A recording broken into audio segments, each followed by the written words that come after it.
What's going on, everybody? It's your buddy, it's your pal, Spaz Phoenix, the YWC reality check, and you don't see my pretty sexy face, so you know I'm not alone. Guapo, say what's up.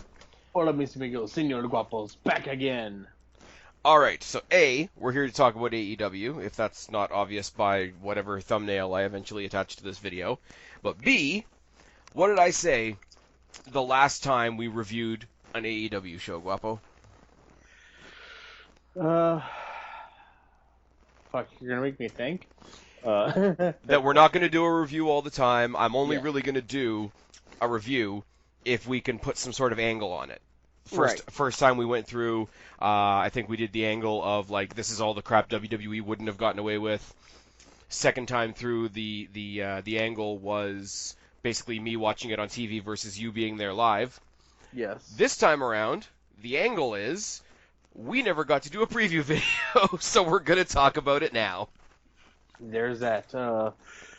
If anybody wants to know, or don't or didn't know, there was a big hurricane that turned into nothing, pretty much. Yeah. Popped out of nowhere and gave us Louisiana people a little scare. And Guapo here works at a grocery store, and it was all hands on deck.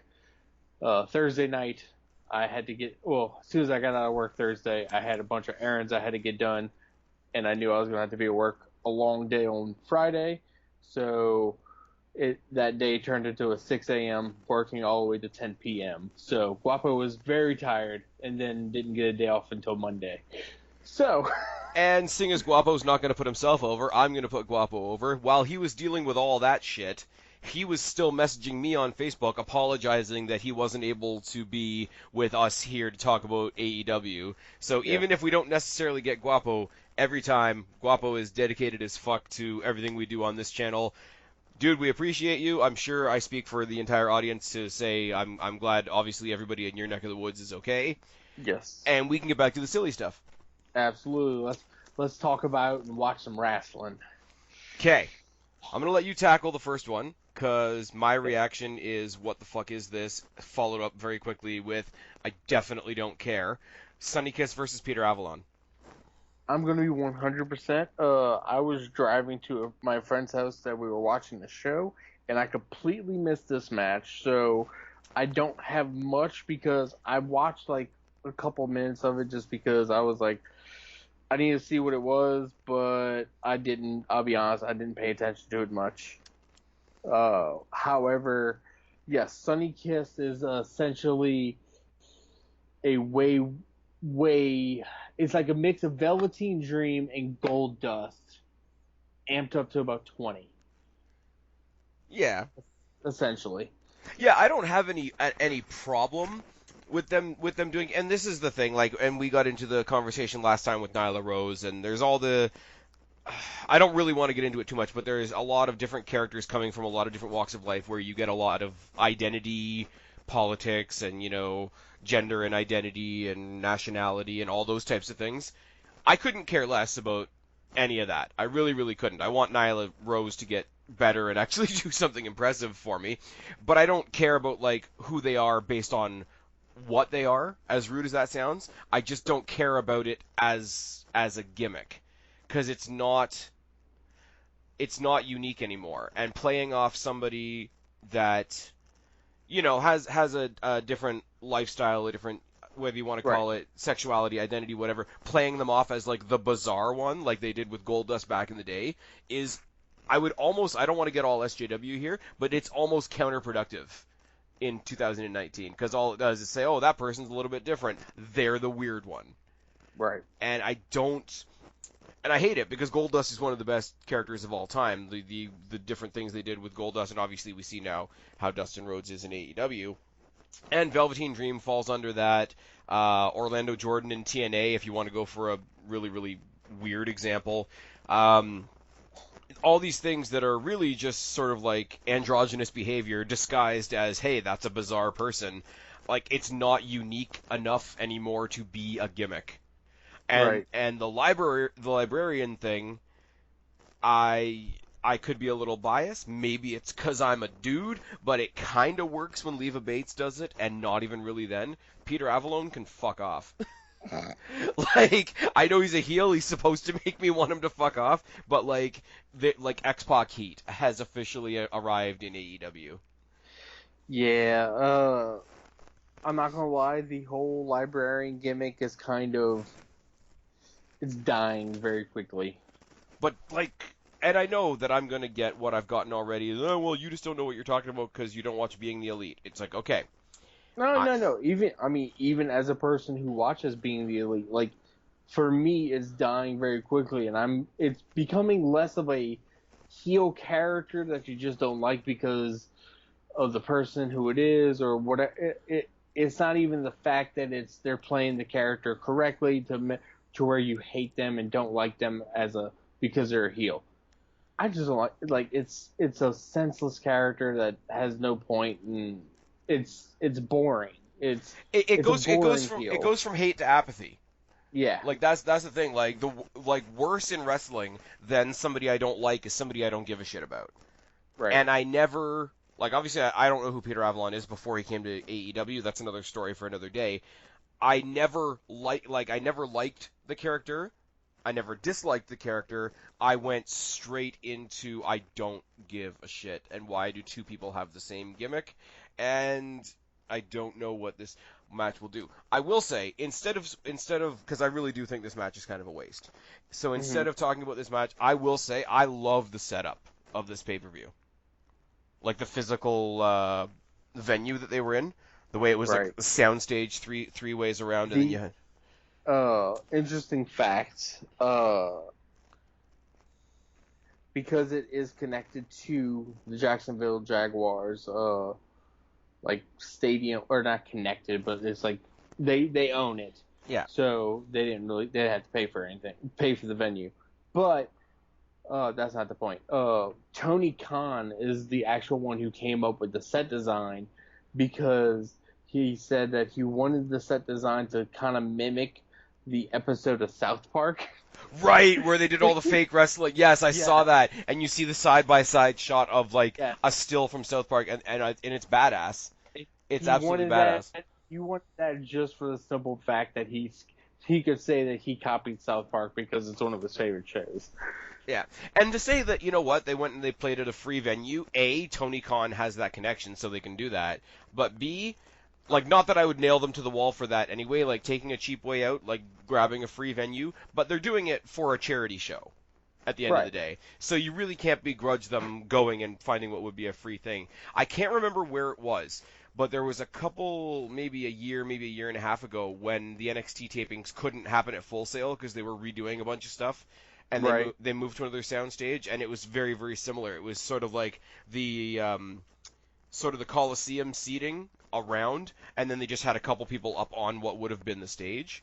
And the only thing I didn't like, right, and this is just, they did it in TNA for a while as well, is like the rampway. Like the rampway came in on an angle, and that was kind of cool and different. I don't like, and I never have liked, the rampway that's level with the ring Right. because it's weird. Because not that it's really important for a match, but you can't walk all the way around the ring when that's there. And I mean, we get into the whole, the body slam that happened on the stage later on. I didn't like that, but I did like the entire thing didn't look like your typical pay-per-view. So even if it had sucked, it had that going for it. It was a bit different. They did all that wall art on the one wall of Mm-hmm. the theater that was by the entryway. I thought that was really cool. They still maintained one of those entry tube things that Yes. I guess is just going to be one of their signatures, and I'm going to have to get used to it because to me it screams TNA.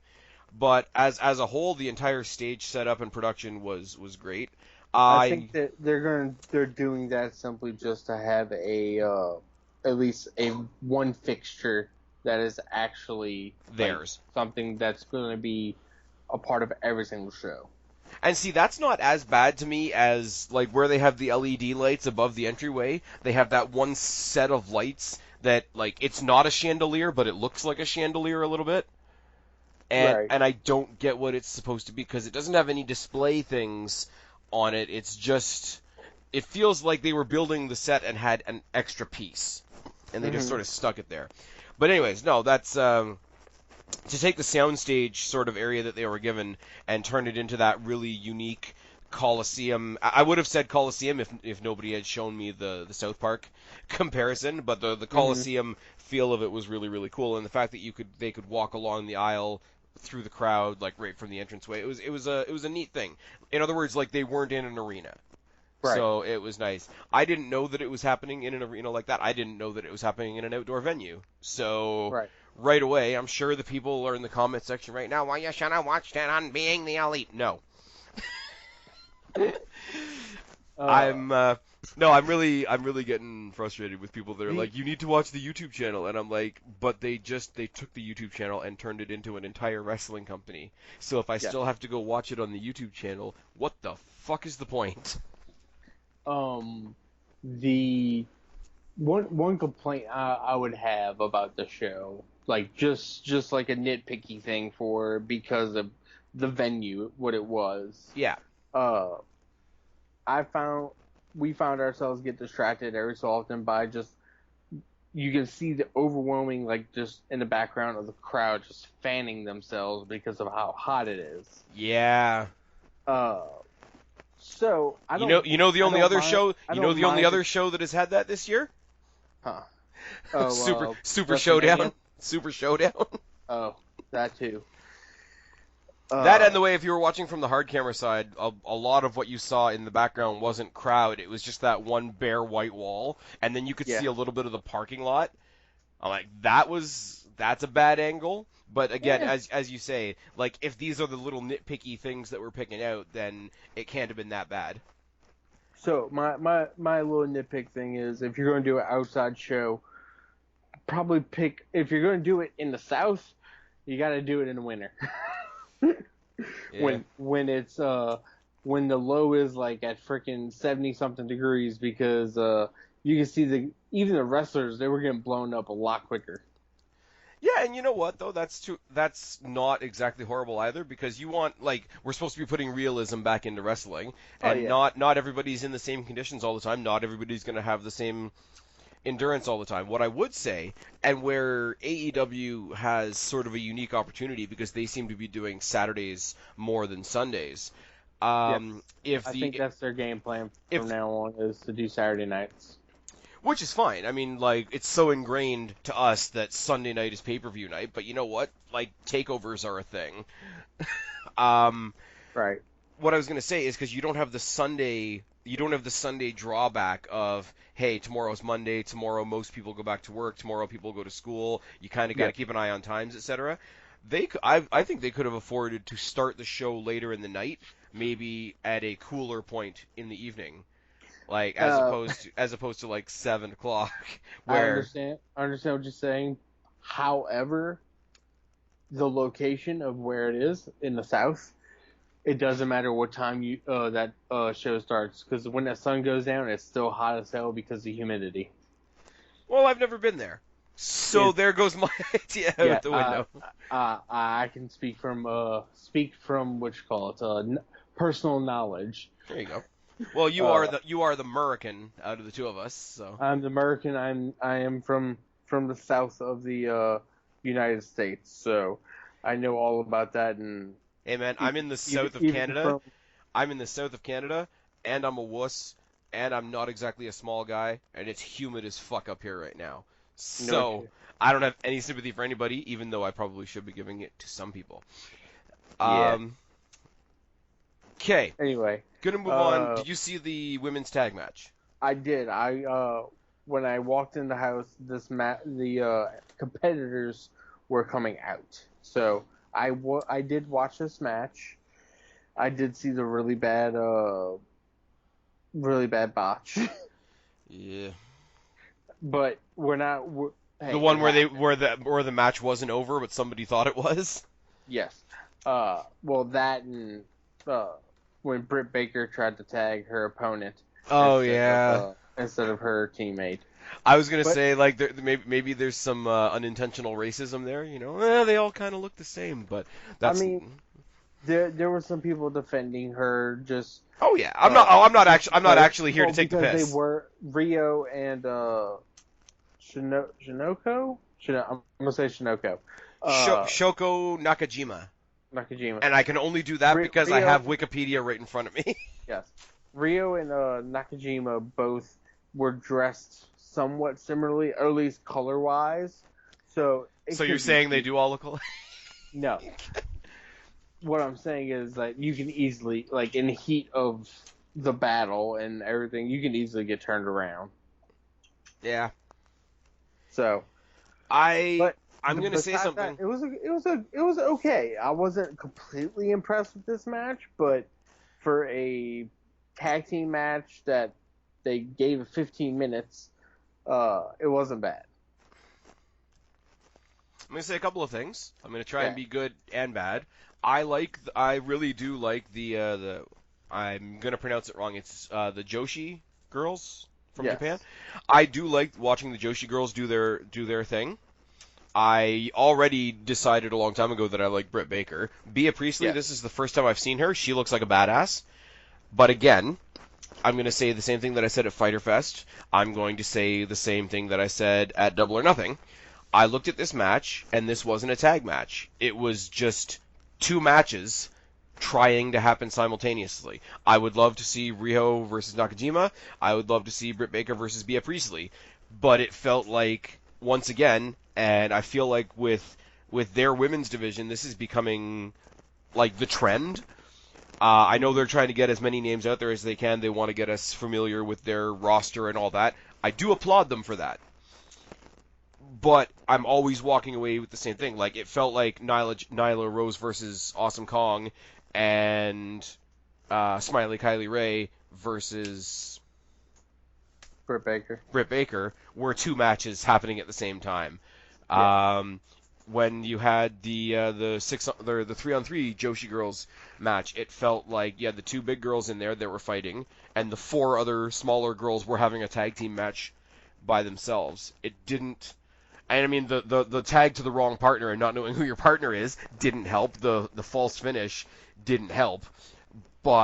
And the stylistic changes or the stylistic differences between the two of them didn't help. But that is nothing against any of the wrestlers involved. But as for how AEW puts their shit together, that is becoming a trend.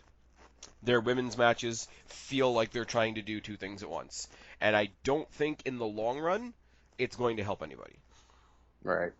Because as far as I know, they haven't announced an AEW women's title yet, let alone an AEW women's tag title. We will probably get the women's title at All Out, Yes, but I'm or at hoping, least but I'm something. hoping that I'm hoping that if they ever do go the women's tag route, which is a thing, like it's legitimate. I hope that we have tag team matches with actual tag teams. Yes. Then the AEW Women's Tag Team Championships can be iconic. They beat the um, Bukkake Warriors on SmackDown. yeah, I know, and they've also reached 100 days, I think. Yep. I need Adam. We need to steal Adam Wilborn from What Culture to just do his iconic thing. Yes. Because it shouldn't be the Bukkake Warriors that take it from them. Anyways, it should be Fire and Desire. But that's a WWE conversation. We can do that later. Um, yeah, Bea Priestley and Shoko Nakajima won the match. Yep, the heels took the match. I Yeah, I sort of. Yeah. There's a lot of stuff in here. With what's happening right now is because we're all kind of in a. I think you and I are on the same page with this. With Fighter Fest and this, it feels like a holding pattern between Double or Nothing and All Out. Like we're Yeah. really getting a feeling of like what their B pay-per-views are going to feel like. I hate saying that because, like I said before, this whole thing was a fundraising thing, a charity thing. Yeah. I don't want to take the piss out of it, but it is a B pay-per-view. Of course. And But if because of that, we're getting a lot of stuff where it's just like, oh, that match was good, but a couple of my friends down here and everything, we were talking about like if they want to put on their B pay-per-views on what was it, BR Live, whatever the app is, for free, and then charge you whatever the price is for like Double or Nothing or All Out, their grade A pay-per-views that they're putting all their money and like time into building stories for. I'm perfectly okay with that. okay, I will agree with you in theory. But you got to remember that BR Live isn't available everywhere. Oh. So Well, so you know, they're very much appeasing, and they should, like, they're an American company. They should want to appease their homegrown American audience. I don't right. have any problem with that whatsoever. But what happens is when you got somebody from the state, I'm not singling you out. I'm just saying this as an example. When you got somebody from America talking to somebody like either from the UK or from Canada or from these other places, well, we should be happy. This one was free, and you just kind of want to say, well, yeah, it was free for you. Now it was cheaper for me. I think it ended Right. up. I think on the Fight TV app, I had to do it, um, and I think it ended up only being like $12. So it's Okay. cheaper. So it's cheaper. Right. Your point is like 99% valid. I'm just Right. saying, like, other parts of the world are going to react to, oh, well, the states are getting it for free, but what about us, I type thing. think that's going to be a needing to figure out how they can get it either even cheaper than what you paid for this last one, Yeah, or completely free. But yeah. I think that's just that has to be some type of like TV market type of thing that's Oh holding yeah, them no, that's back a, for that's a doing that. growing pains thing for sure. Yeah. And let me be clear, I'm not complaining about it. But when all of their like marketing videos and whatever say, come on and check this out for free, you got to be careful where those marketing videos go. Like I say, Right. I think I paid like 12 or 15 bucks or whatever. I don't feel ripped off Yeah. in the slightest because I think it was a good show. I Like, mean, you got more money from that. You got better bang for your buck from that than you did whenever you got TNA. this is definitely true. Thanks, Wapo. You're welcome. You just really wanted to shoehorn that in there, didn't you? Like, oh man. We haven't had an I nothing them moment, but Kristen is definitely with us in spirit. She's never gonna watch these videos because she's not watching AEW right now. She's Um, waiting for them to get a TV. She's waiting for the TV to start, and you know what? which I That is also understand, that is but also fair. that's her decision. So Yeah, I don't know. There's already gonna be stuff definitely, and everybody that's listening, please don't take this as we're burying our co-host here. oh But no, like by the time the TV show gets here, like there's already gonna be things well in motion. So getting in at the start for me, especially because I'm doing content on it, obviously, I don't want to be playing catch up in a couple of months. yeah, That's just my thing. But yeah, you needed to shoehorn that Spaz paid for Bound for Glory I in there, had didn't to. you? Hashtag Spaz paid for Bound for Glory. Yeah. All right, let's talk about the start of the show. The six-man tag team match. How was this the curtain jerker match? They had to start the show off really strong. Honestly, I would have put, and you know what, people might disagree with me on this. I would have put Lucha Brothers versus SoCal in this spot. I would have left this match way farther down the card because there's so much going on in this match. Yeah. Like, so much going on. I will say, I know that supposedly we're getting, what the hell's his name? We're getting Cody versus Sean Spears at All Out because Yes. that's the big thing, that's the big attack thing. But holy fuck, the pop from the crowd when the tags were made and Sean Spears and Darby Allin squared up to each other. Mm-hmm. Like, I hate to say it because I know that's not the story, but that's the match I want to see. Yes. Uh, I love I Jimmy hate to say Havoc. it. I really want to see Darby Allin versus Jimmy Havoc, but Yeah, but they're on the same side, we'll right? we'll get there at one point. Jimmy Havoc's a lot of fun too. Darby Allin, I just listened. I just started recently. You guys know I'm pretty loyal to What Culture Wrestling and all that sort of thing. I just started listening to the Chris. I can't pronounce his last name. Van Vliet, whatever the hell his name is. I heard his interview with Darby Allin. It's it's pretty interesting. I would suggest it because it's one of these things where pulled himself up by his bootstraps, wouldn't get another job because wrestling had to be the only option. Lived in his car, then he lived with his girlfriend. He's dating the tampon chick. The I can't think of her name now. Oh, Priscilla Kelly. yes. So they're a thing. I mean, maybe that's why he's half dead inside. Actually, no. In the interview, he talks about why he's half dead inside, and it's actually really, really sad. So I shouldn't joke about that. But Darby Allin is like in brief run on AEW, like the fact that we've only seen 3 shows so far. Darby Allin, Jungle Boy, and Luchasaurus are my MVPs right now. Yes. The coffin drop in the Cody match was just fuck. Ooh, ooh, ooh. Anyway, tag 6-man tag: MJF, Sammy Guevara, Shawn Spears versus Darby Allin, Jimmy Havoc, Joey Janela. I still don't know how Joey Janela is able to walk still. Yeah, that's true. Uh, but fuck, it was fun. It was fun. That, It was that a lot of match fun, was great. and it's one of those And things where Sammy Guevara, Guevara and goes into Darby this Allin. match. Sammy Guevara went into this match knowing that he had to do something Yeah, because everybody already loves MJF. Shawn Spears has 2 things going for him. The fact that, well, he left WWE and flipped them off, so automatically he's a cool guy. And then plus, now he's a heel, now he's done this thing with Cody. There's a lot of talk about Shawn Spears. Darby Allin opened up a lot of eyes at the last pay-per-view. A lot of people were excited to see Jimmy Havoc, and Joey Janela apparently is like a cult favorite between everybody.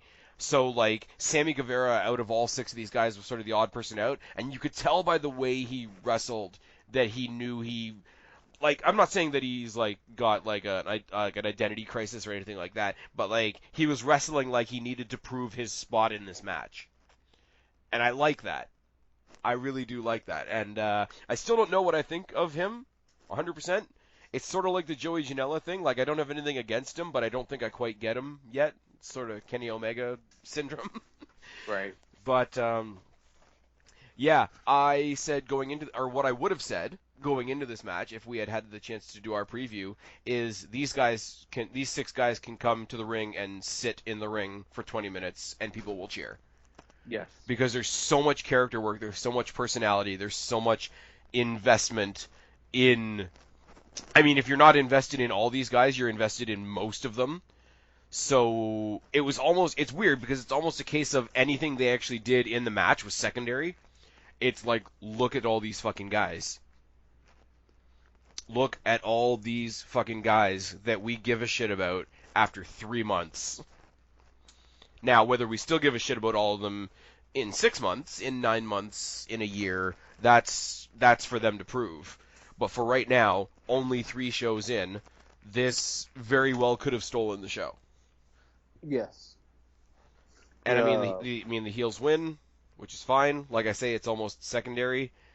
I kind of want to see Darby Allin be the first contender for the AEW Championship, but that's just me. I want to see him come along and put Chris Jericho in a body bag. That'll be great. Okay, so Darby Allin, if and when they make a secondary title, Yeah. not saying that he can't be the champion, the main champion, but if and when they make a secondary title, Darby Allin will fit perfectly for that title.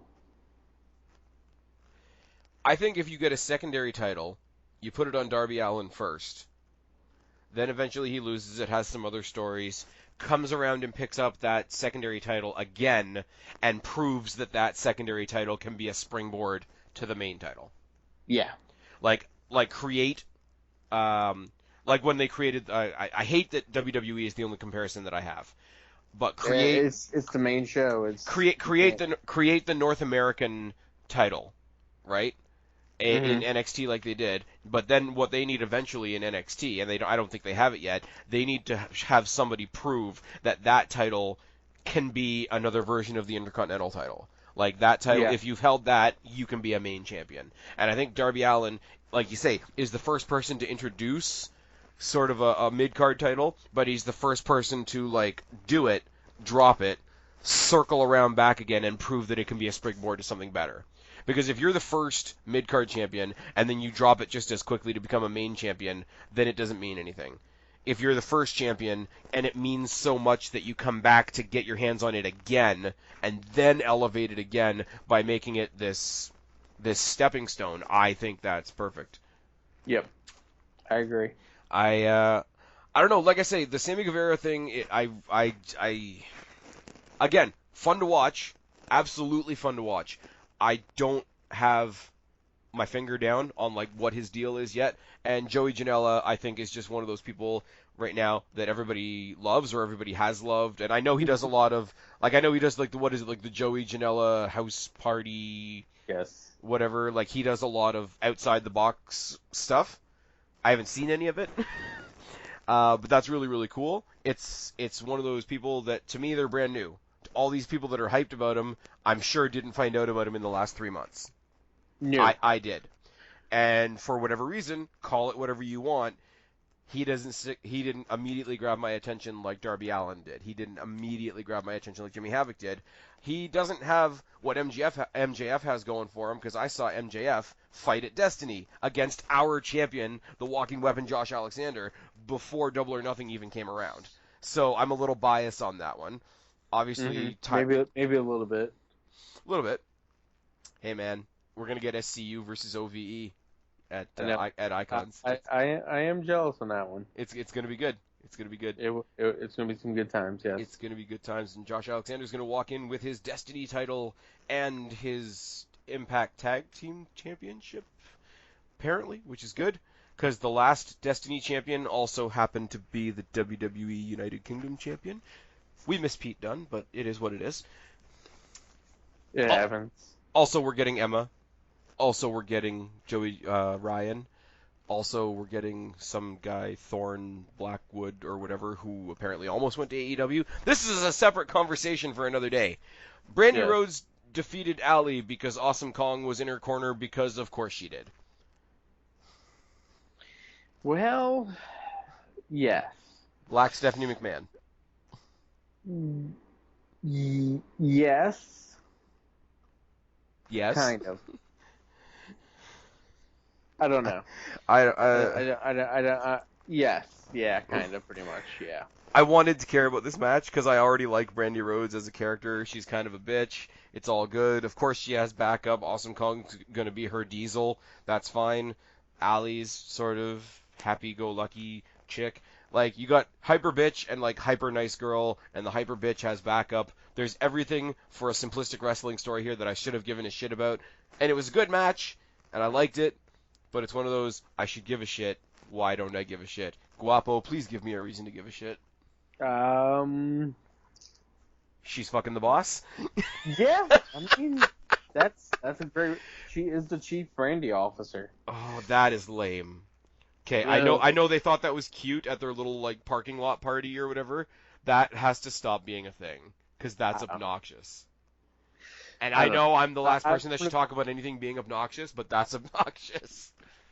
I'm happy to see Brandy in the ring because I know she's trained very hard to do it and get to where she is now. However, semicolon comma, Ha. I still don't see I don't see Brandy being a full-time wrestler. Right. Not to be mean. She still needs some work, but then again, hey, I'm not the one to judge for it. She has come a long way, but there's some bolts that need to be tightened. Oh, I'm not judging. And this is the thing. This is where it comes down to me. I'm not judging her as an in-ring talent.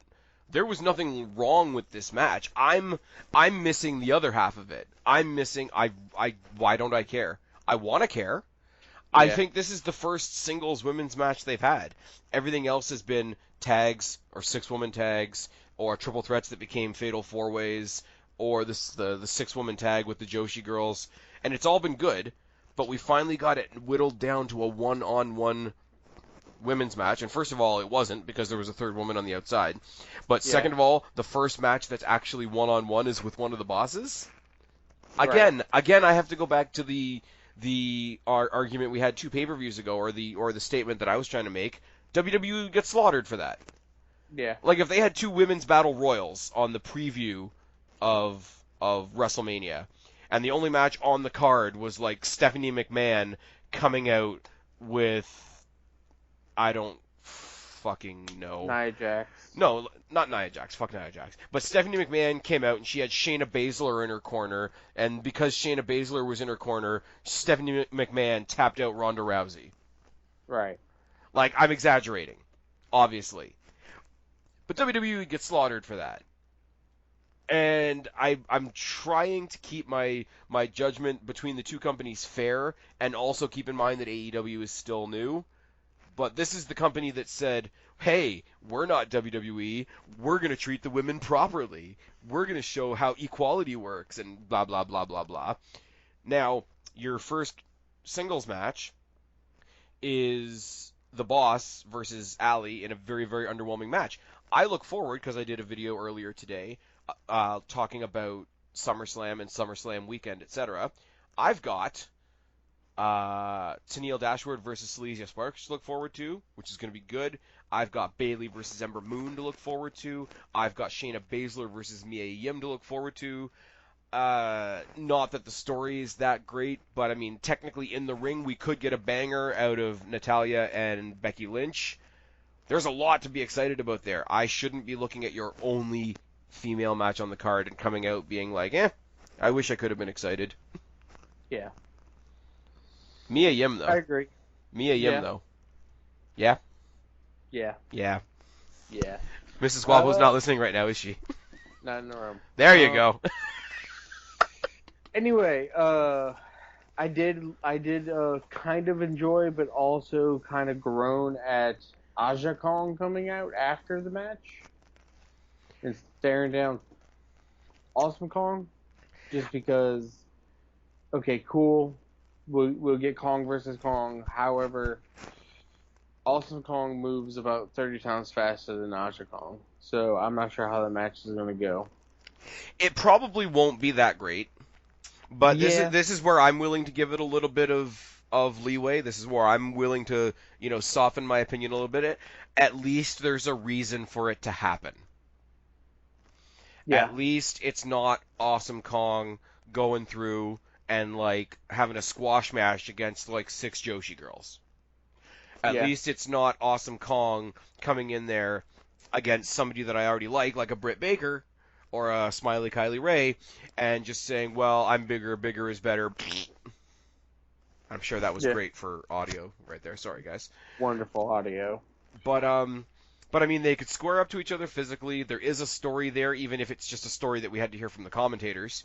I'm willing to forgive it if it's not the only match on the card. If we're getting a better match somewhere else on the card, and this is more of like, I hate to use the expression or the comparison once again, but this is sort of like the Big Show Mark Henry match of the night. It's sort of an attraction. I don't mind it being on the card because it brings its own element, but I don't want it to be the title match. This is fine if we have something else to look forward to. If we have something else to look forward to, I will appreciate this for what it is. Maybe that's a better way for me to say it.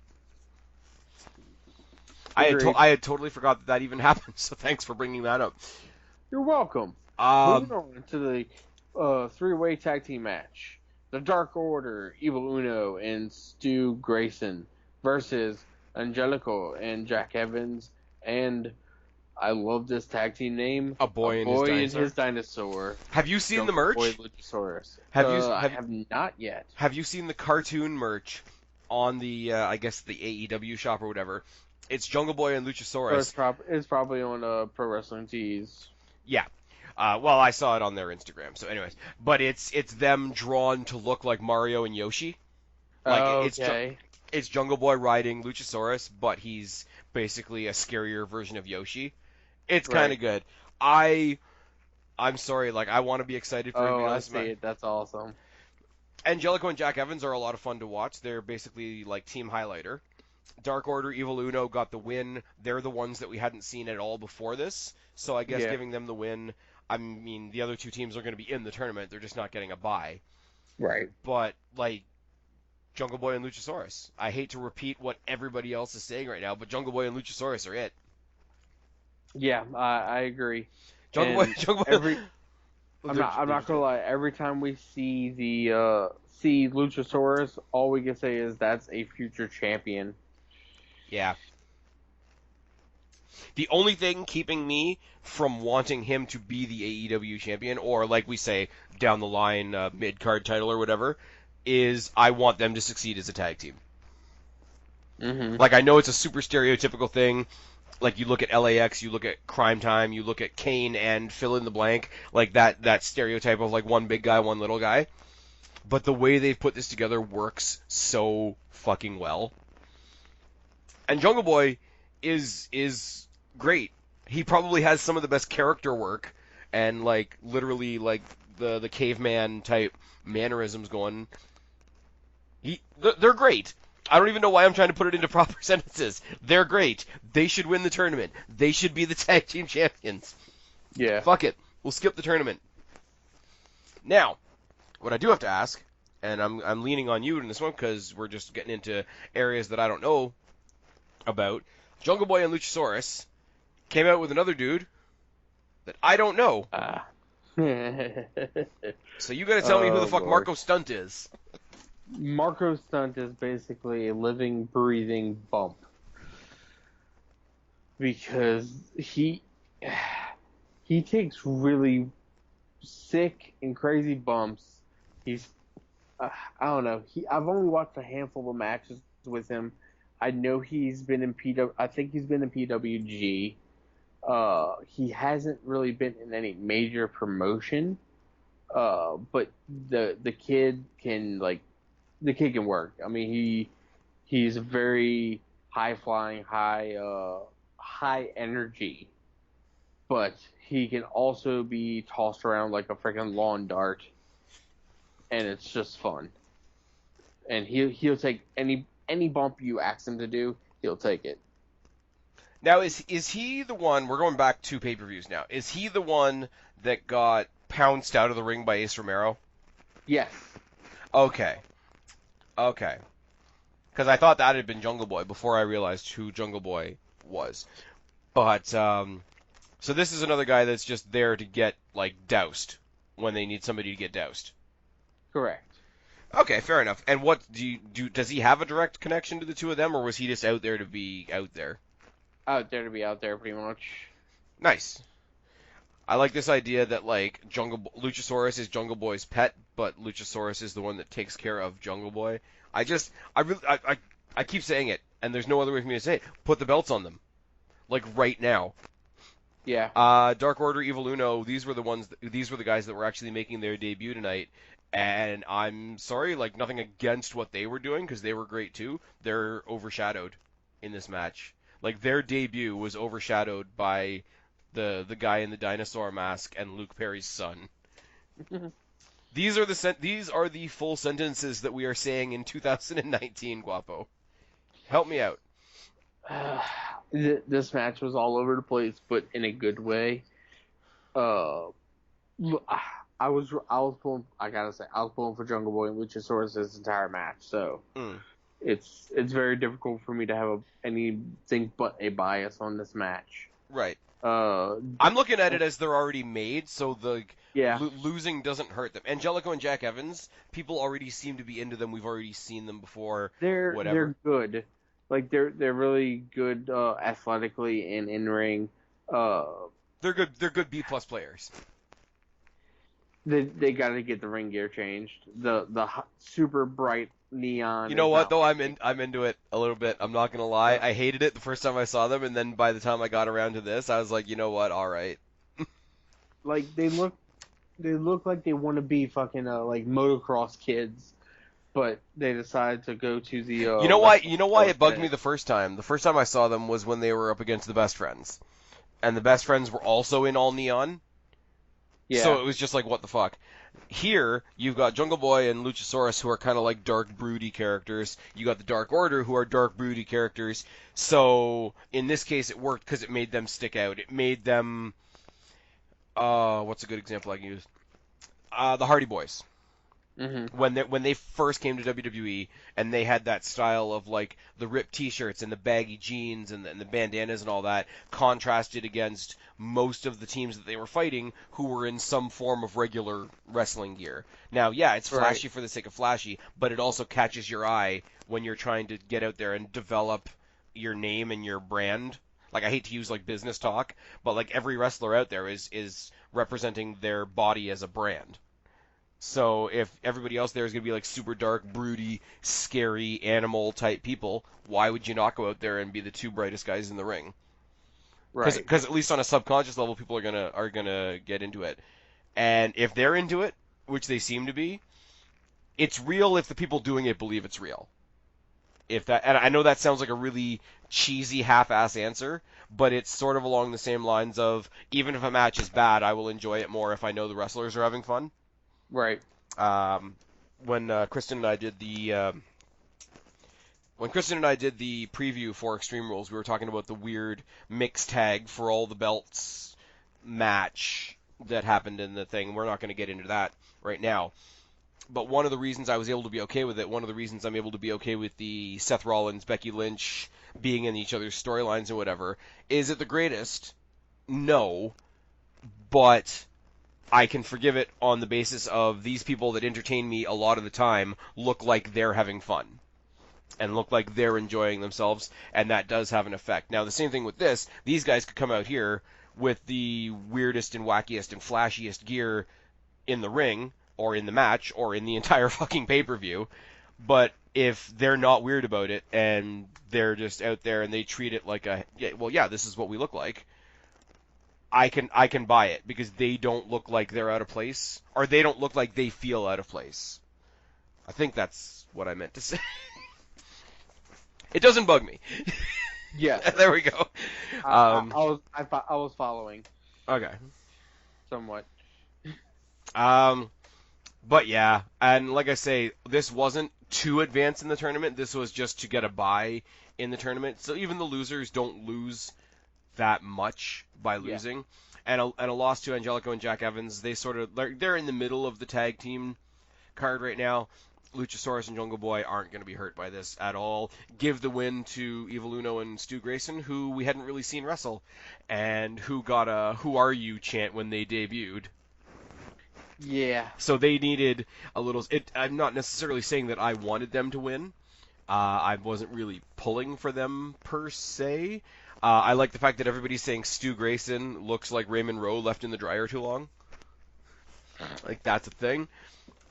But I mean, why not? Like, they were charitable with this win.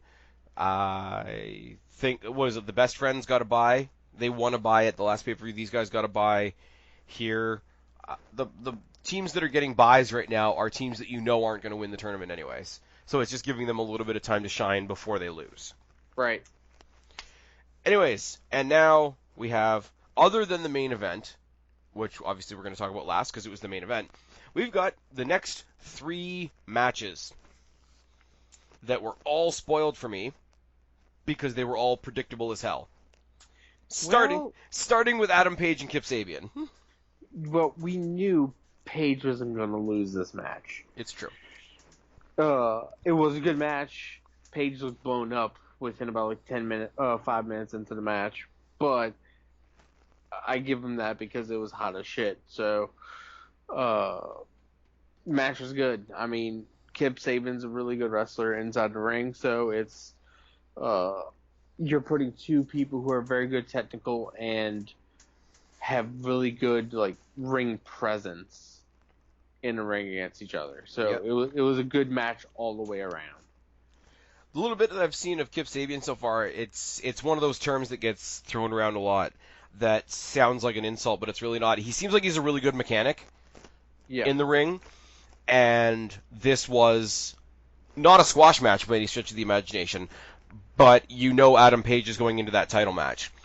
You need sort of an exhibition to show people that don't know who Adam Page is, like me, what he can do, how good he is, sort of not prove himself again, but like sort of reaffirm why he deserves to be in the spot that he's about to be in.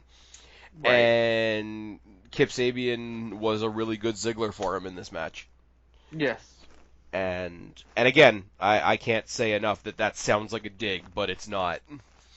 I've always said that Tyler Breeze makes a good Dolph Ziggler.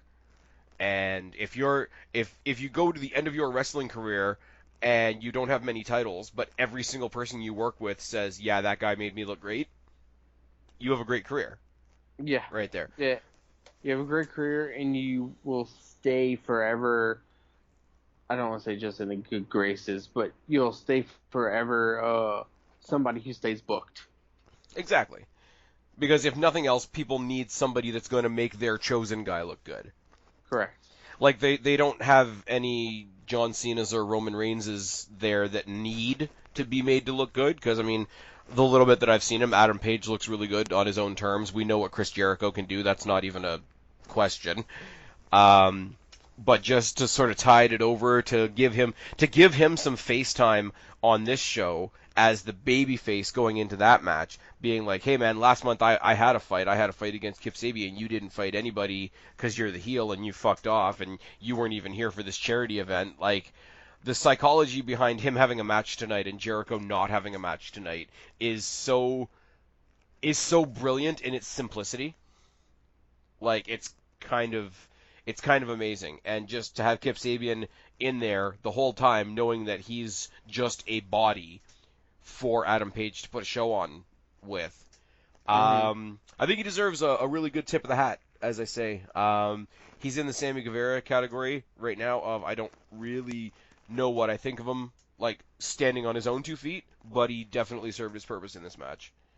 And Adam Page is Adam Page, and he looks like he's got all the intensity in the world. And then he got jumped by Chris Jericho dressed up as a creeper. Wait, that was Chris Jericho? Oh, Christ. Really? Mm. Really? The only people that didn't know. Okay. This is where we got to talk about something for a second. The commentary on this show. JR's good. Excalibur's good. Yep. The other guy, whose name I can never remember, is good. But they're three individuals calling a wrestling show. They're not a team calling a wrestling show. They need some work together.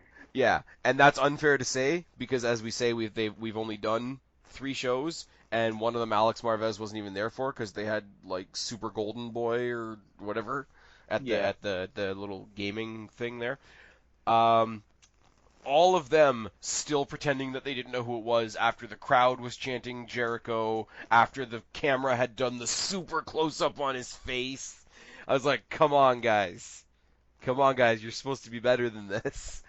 But obviously, one of the creepers comes back and beats the crap out of Thing. And he gets his face fucked up pretty good. Yeah, I think it was the code breaker that did it, I'm maybe. not sure. But yeah, he has a shiner. Yeah, and it's on the top and the bottom of his eye. Somebody Yeah. showed me there's like a 10-second GIF floating around on Twitter of him pulling the stitches out of his own face. I'm like, I could do without that. I could have done my entire life without seeing that. That's really not cool at all. I will say, now that we're on the topic of Chris Jericho, how petty it is that all of a sudden WWE has Ricochet using the code breaker, and they've called it the recoil. Hmm. And it's like a one knee thing, and it's a very odd code breaker. But I find it right before Chris Jericho is about to probably be the first AEW champion. Let's just blatantly steal his finisher on Raw. I love the pettiness of these companies. I do. It's becoming great. On the one hand, I say like, hey, we can be AEW and WWE fans. Like, we don't have to be dicks, but they're being dicks, and it's kind of funny. Uh, What's his well. name? The guy that had the street fight at the last pay-per-view. The CEO guy. Oh, shit. Jabali. Jabali, yeah. Jabali was in the crowd. And he got kicked out.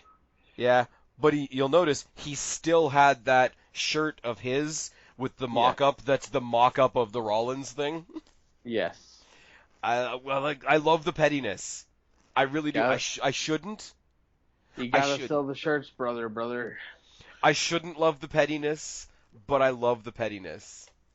I do. I really do. I can't wait till WWE Shop starts selling all their leftover Goldust and Stardust merch for like $1, Uh, like they did to Punk. Cause he's gonna be at Starcast, which definitely means he's coming to AEW. Never mind. Moving on. Uh, Lucha Brothers versus SoCal Uncensored. I really wanted to absolutely love this match, and I did. it comes back to it once again of like there was nothing wrong with the match. The match was great. For some reason, I couldn't fully get into it. I don't know what it was, and I know it's on me. I know it's not on them. It was a great match. I think the match was a reason to get the Lucha Brothers out there so that they could put their challenge out to the Young Bucks. Mhm. I'm much more excited about the idea of them facing the Young Bucks in a ladder match for the AAA championships at All Out than I was about anything that happened in this match. And that's just me. But Just side note, the in the WWE shop clearance, the Authors of Pain T-shirts are there. nice. Yeah. Well, the Authors of Pain are part of Shane McMahon's authority now.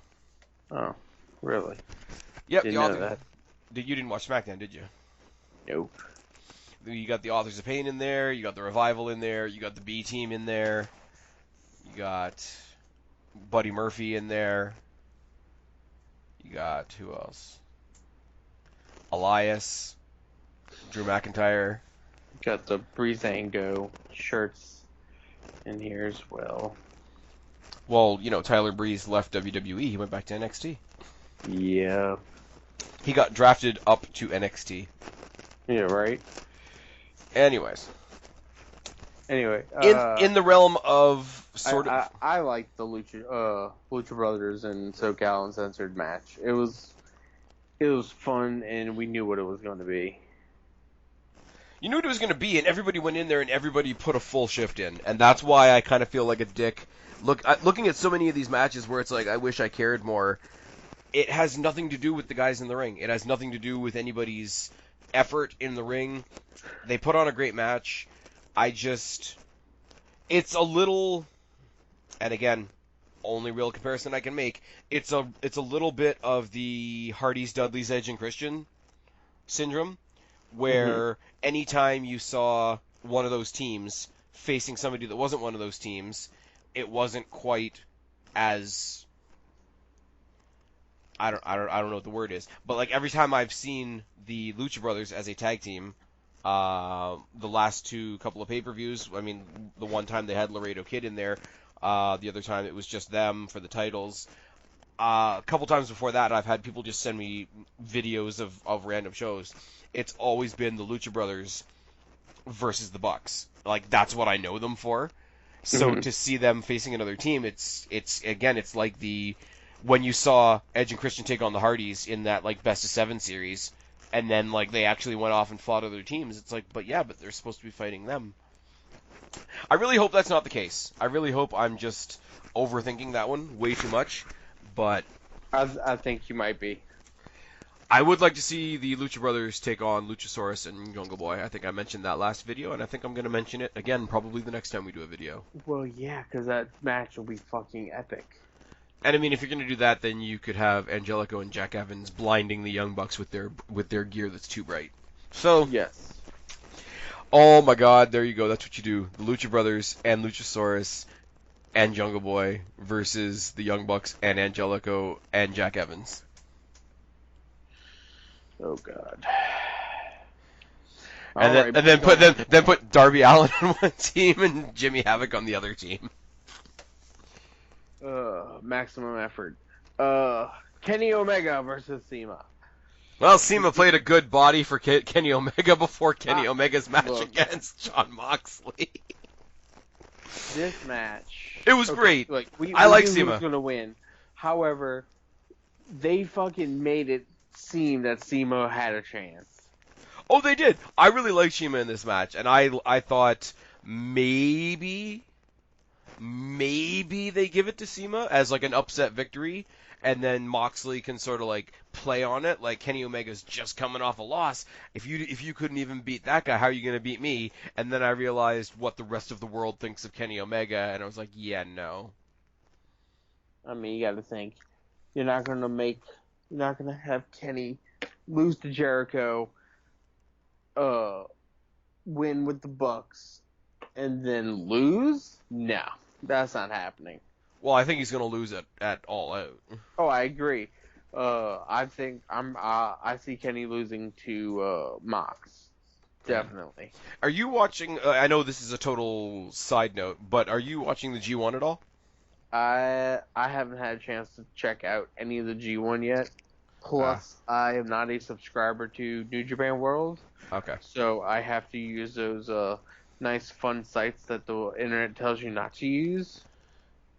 Yeah. No, I don't watch the G1 at all. I sort of like poke my head around for people that are paying attention to it because I would kind of like to know how Kenta's doing. I would kind of like to know how John Moxley's doing.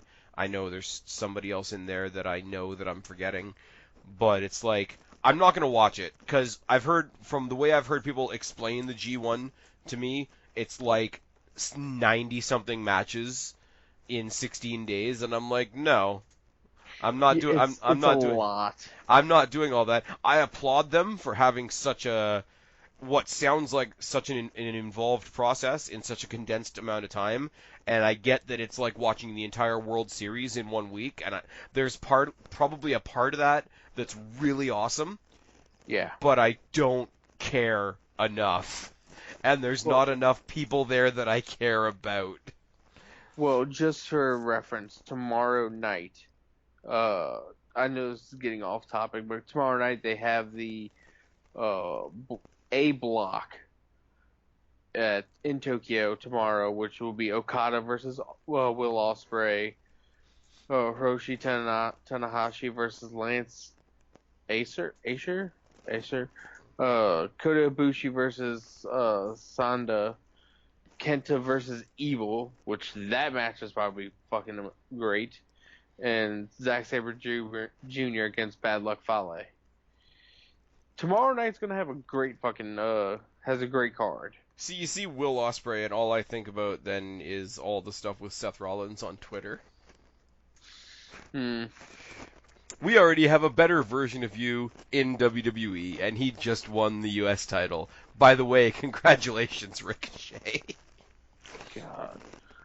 I was Ooh. so bummed that he took all that back because fuck it.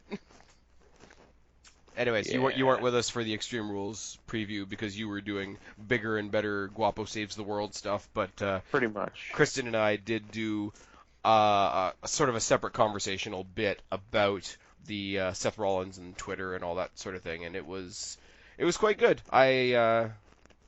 It's an interesting topic. Wrestling and social media is always a really interesting relationship between the two. Um, we, Just to give you a heads up, Moxley has 6 points and Kenta has 6 points so far. okay, I don't know what that means unless you tell me what I like everybody I else's scores I are. don't know. Okay. It's right now with the highest point values is Mox at 6 in Block B, and Block A Kenta and Okada have both have 6 points. So what? They're both leading their respective sides? Blocks, yes. Nice. Uh, So what you're saying is we're gonna get Dean Ambrose versus Hideo Itami in WWE Takeover Japan. Possibly, or what we're gonna get is Mox versus Okada, and if they have Moxley beat Okada, holy shit! That's the dude with all the robes with the money that falls down and shit, right? Yes, with The the the Okada Bucks. the world famous, Omega Okada matches that I'm a bad wrestling fan for not watching. Mm-hmm. There we go. You are. Probably. Guess what? I haven't watched Ricochet versus Will Ospreay either. Just watch the first like five minutes of it. It's all flippy dippy shit anyway. Oh, it's a Uh, Jim Cornette special. Who was it? It was Janela, wasn't it? In the six-man tag that actually said like "fuck off, bleh, Yeah, Cornette." Why did I say Janetti there? Janela. There we go. yeah. Because after the Fighter Fest, uh, Cornette like went on a rant on Twitter of just calling AEW Hold on a garbage and second. everything.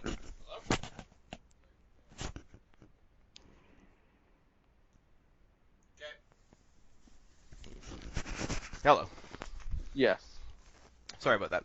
Anyway, so we got one match left to talk about. For the fans back at home listening, pay no attention to the man in the back.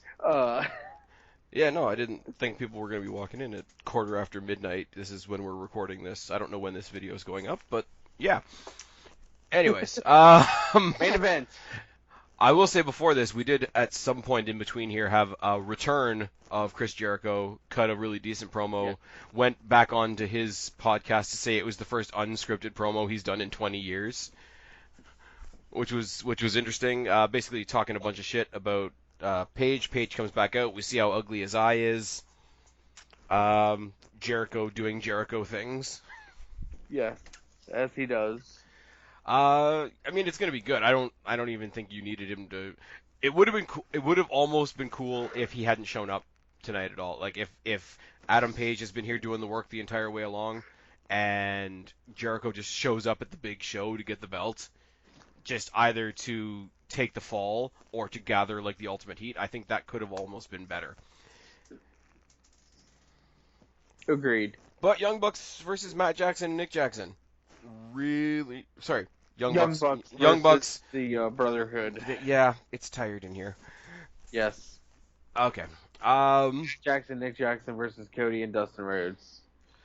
Young Bucks and Cody slowed everything down a little bit. Dustin Rhodes stepped up his game. Everybody wins a little. Started off super respectful. Sort of became like, fuck you guys in the middle. And then super respectful at the end. Yes. This was really, really good. It was a solid match all the way around. I mean, the story was there. I mean, like, the match, the in-ring work was great. Mm-hmm. But, like, the story was even better. Everything from Double or Nothing to this was all... Or, was it Double or... Yes. Maybe. Where did Cody and Dustin fight?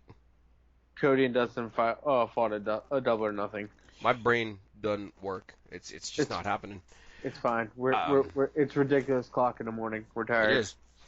But yeah, no. They did a whole arc from like starting off respectful and friendly to like fucking with each other to like back to respect at the end, and everything ends in like, you know, hey Dustin, you know, we don't really know you that well. It was our honor to wrestle you, all that sort of thing.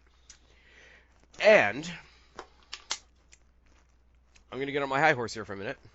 Go ahead, get on your high horse. If the Get on that soapbox. If the pay-per-view had ended after this match, I would have been fine.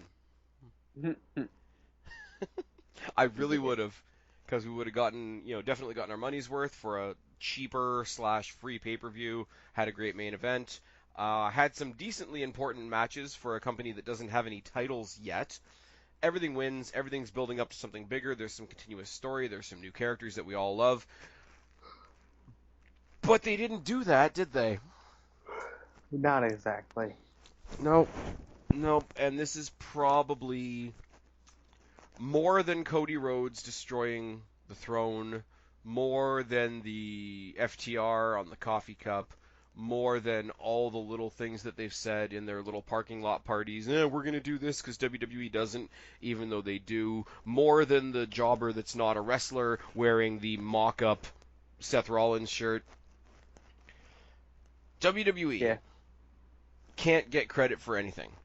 They can't get credit for charity. They can't get credit for, you know, the community outreach stuff that they do, because everything WWE does, they're just sucking up. They're just trying to make themselves look better. They're just trying to do this, that, or the next thing. They're just trying to get John Cena over. They've just got, you know, when it's Breast Cancer Awareness Month, they've just got all those ladies out in the middle of the ring to look better. They gave them those belts, and it's just a publicity stunt.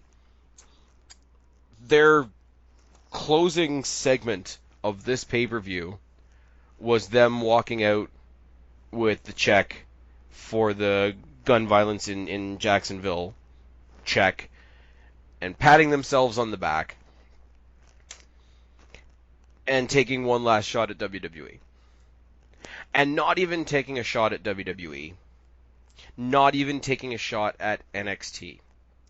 Taking a shot at Evolve, who have never seen until now, to the best of my knowledge, the type of exposure and the type of opportunity that they had on Saturday with the Evolve 10th anniversary show, which should have only been a good thing for wrestling.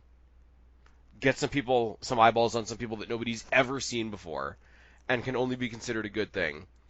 So they take a shot at that while patting themselves on the back for the charity thing. And it just, I'm not even, right now, I'm not even being the WWE fan that's just, oh, I'm just going to stick up for WWE. Just as a genuine fan of wrestling in general, who likes what they're doing, who appreciates what they did with this particular show and the cause that they were donating to or whatever, and appreciates that they put on this great show, they gave us all this entertainment value, even though not all of it went the way we wanted to go, but it still was a pretty good show. They did a good thing. They're supporting a good cause. I want to walk out of that show as somebody watching that show with a really, really good feeling. And the way they did this at the end left such a bad taste in my mouth. Right. It soured the whole show. And I don't take that out on the Stars, because the Stars still put all the work in. The matches were still great, even the ones that I didn't agree with. But this put such a sour note on the whole fucking show. I'm like, this is actually bad. Right. Like I agree. to sit there and have a yourself on the back moment for charity is bad enough, but to use that charity moment to just stick it to somebody, like, charity shouldn't be a weapon. It shouldn't be a weapon when WWE does it. It shouldn't be it definitely shouldn't be a weapon when this company, whose basic platform is "come watch us, we're not WWE," does it. And unfortunately, I think we're gonna end up leaving this video on that note, because that's how I left the pay-per-view feeling. I'm like, it's actually bad. It's Everything else that they've done has been cheesy, it's been cheap, it's been underhanded, it's been childish, but I can get into that, competitive headspace. The Seth Rollins shirt is a nice dig. The FTR thing is a nice shout out to the Revival, and hey, we know you guys are struggling over there. The Throne thing was creative. Every other thing that they've done that I find really childish, I can still find some sort of appealing, competitive. Like, I can find an excuse for it if I need to. right. This was just bad. And it sucks that that's how they decided to end this show. And that's all I got. I don't know. You might not agree. I don't know. I really wish we weren't ending the video like this, but that's how I feel. It's it was pot shots that didn't need to be taken. It's how they wanted to do the show, but I don't know. They could have done things quite differently, but hey, it's what they wanted, so Okay, and this is the last time I'm going to say this tonight, because we don't have anything else to say after this. Can you imagine? And I mean, I give credit to AEW the same way I give credit to WWE for their stuff, right? When they come out and it's Breast Cancer Awareness Month and all that, and they bring out the either the representatives from the organization or some of the women that have survived that terrible condition, and they give them the pink title belts, and hey, we're here to cheer, we're all cheering you on and all that. yeah, This would be the equivalent of one of those women picking up a belt, one of those like novelty belts, and saying, "Well, we didn't get an invitation like this from AEW." Like, it would feel wrong, right. and everybody would be pissed off, and everybody would be right to be pissed off. And I don't know. It's one of those, like, how, like, there is a free pass. I mean, not with you, not with me. We're trying to look at it with sort of like relatively like even eyes. But there is a free shot right now for AEW, because there's a lot of people that are going to say, like, whatever they do, at least it's not WWE. Yeah. And I'm like, I want to know what those people say about shit like this. Well, Anyways, I got nothing else. yeah. And it's I'm, really I'm, it's really a bummer, because I come out of this show, I like Britt Baker more. I got to see Bea Priestley for the first time. MJF, Shawn Spears, Darby Allin, Luchasaurus, Jungle Boy, Adam Page, Lucha Brothers, Kenny Omega, the Bucks and the Rhodes Brothers. Like everybody took a step up. Everybody that I don't know, I know now. Everybody that I did know looks a little bit better. The Joshi girls, I want them to do different things with the women's division. And then yeah. I think with the women's division we will get that more as we get the whenever we get the what you call it TV, because then they'll be able to program it better. It won't be all over the place, because at the moment they're just trying to get these girls exposure Yeah. before TV. Yeah. So. No, you're right. And I hope by the time that comes around, I will have forgotten about this. Because I'm not gonna lie, pissed me off. And it takes a lot to. I've sat through a lot being a wrestling fan. Bound for Glory. Yeah, Bound for Glory, Saudi Arabia shows, the Katie Vick stuff, Mae Young giving birth to a hand, the fake death of Vince McMahon, the real death. WWE's version of ECW. Yep, Yeah. the real deaths of Owen Hart and Chris Benoit and Eddie Guerrero.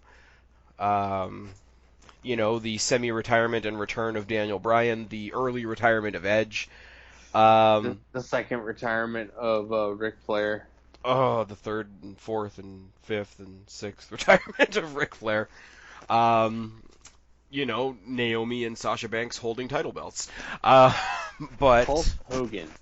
hey, that's you know what?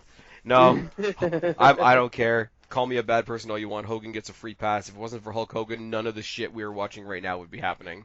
And I dare anybody in the comment section to argue me on that. I'm just in the mood. But yeah, no, like we've sat through a lot of shit as wrestling fans, and stuff like this is the modern day. It's the modern day bad take. It's the modern day bad move. The modern day you shouldn't have done that.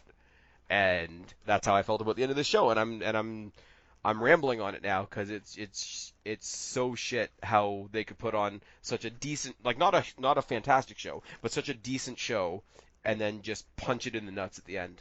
And I can't. If that's going to be a thing going forward, that's going to be a problem. Yeah. Anyways, well, this was a really, really uplifting way to end the video. Well, Guapo, tell them where to find you, buddy. Find me on Twitter at Guapo_504. I tweet sometimes. You do tweet sometimes. Mostly you're tweeting my show or shows that you've been on. And I've been Spaz. Or AEW. Yeah. You know where to find me, or you wouldn't be here. But until next time, I've been Spaz. He's been Guapo. We are your YWC Reality Check. Subscribe up there. Talk down there. Start a conversation. Keep all these conversations going. Don't be a stranger. I'll talk to each and every last one of you later. But for right now, me and Guapo are tagging out. Bye, guys. Adios, mis amigos. Sunshine